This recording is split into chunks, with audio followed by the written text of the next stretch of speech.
लोकसभेत खासदार प्रियंका गांधी वाड्रा यांनी उपस्थित केलेल्या मुद्द्यांवर पंतप्रधान नरेंद्र मोदी यांनी देशासमोर स्पष्ट भूमिका मांडावी अशी मागणी सोलापूरच्या खासदार प्रणिती शिंदे यांनी केली आहे।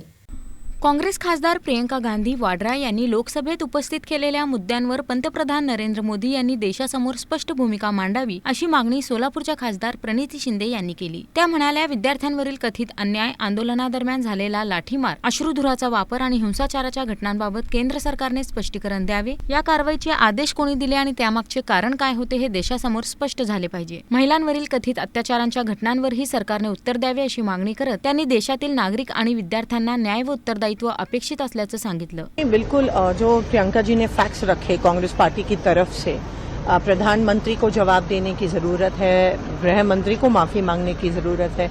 जिस तरह से देश के छात्रों के ऊपर अन्याय हुआ, हिंसा हुई, लाठीचार्ज हुआ, टियर गैस बल्कि AK-47 का भी इस्तेमाल किया गया, महिलाओं को गलत तरीके से मारा गया, तो कम से कम जवाब और इसकी वजह क्या है, इसकी ऑर्डर्स किसने दिए, इसका स्पष्टीकरण गृह मंत्री ने देना उचित है। क्या हम ज्यादा मांग रहे हैं? क्या इस देश की जनता इससे ज्यादा कुछ ज्यादा मांग रही है?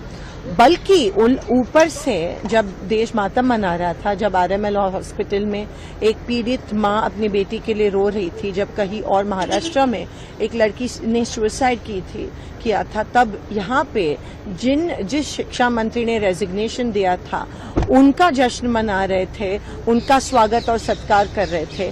तो कौन सी मानसिकता है ये?